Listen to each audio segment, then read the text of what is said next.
The mysterious disappearance of Kimberly Medina had become a cold case, boxed up, put on a shelf, but brought down once in a while when a tip came in. As the years went by, we were just kind of stuck. We've been able to get virtually no information.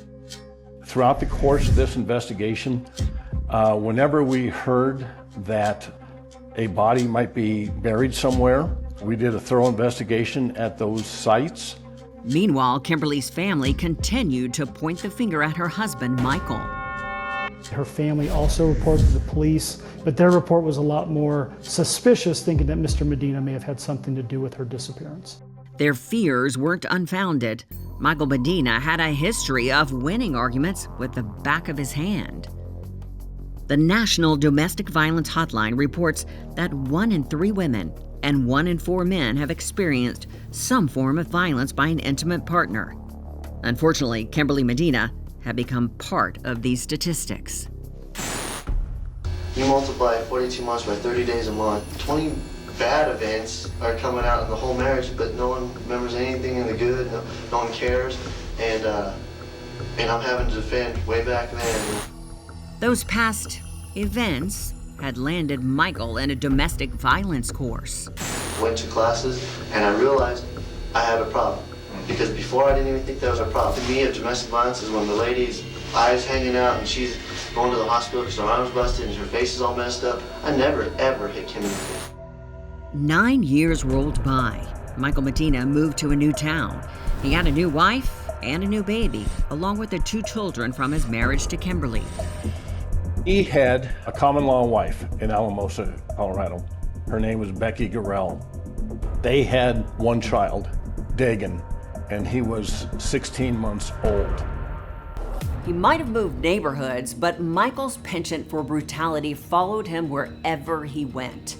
And I was about to get him into hot water again. One Sunday back in Aurora, Colorado, Detective Chuck Mell received a critical phone call. I was notified by a small sheriff's department, the Rio Grande Sheriff's Department in southern Colorado. They told me that Mike Medina was currently in their custody for killing his infant son in their jurisdiction.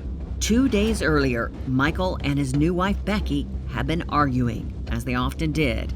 And like Kimberly before her, Becky was preparing to leave Michael behind.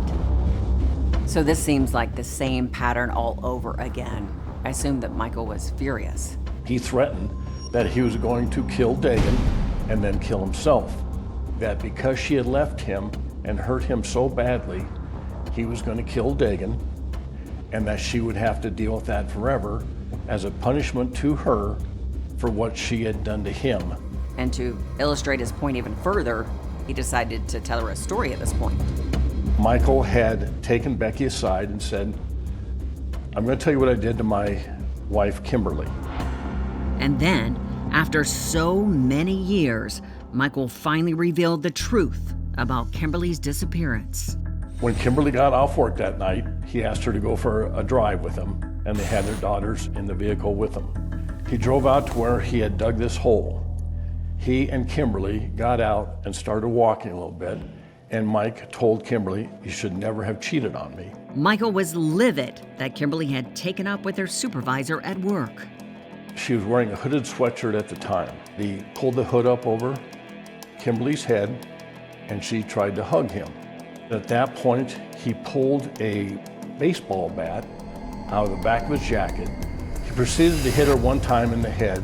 She fell down, tried to get up, and he said he hit her 2 more times with the bat. And when she falls to the ground, continuing to beat her, pushes her in the hole, buries her alive, and he actually described hearing her moaning underneath the dirt, and then he left her. And his new son, Dagan? Where was he? He had taken Dagan and drowned him in a sewer ditch. This kid was 16 months old, and he drowns his own son in a sewer ditch. It's kind of mind-boggling, to tell you the truth, that a guy would do that. The killing had to stop. Police and prosecutors needed a path to justice for the lives that Michael Medina had destroyed. So now it becomes really tough for you as a detective because Kimberly hadn't been found. So how do you hold Michael accountable for what he did to her? We have to try and prove a homicide occurred based on the defendant's confession without the body, without any proof that she was deceased. Michael Medina pled guilty to killing his infant son. But to send him to trial for killing his wife, the district attorney asked a grand jury to indict him, which they did.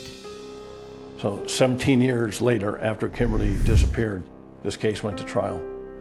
And Mike Medina was ultimately convicted of first-degree murder for the death of Kimberly Medina. The two murders that he committed are just, beyond comprehension. He won't get out of prison. He will die in prison.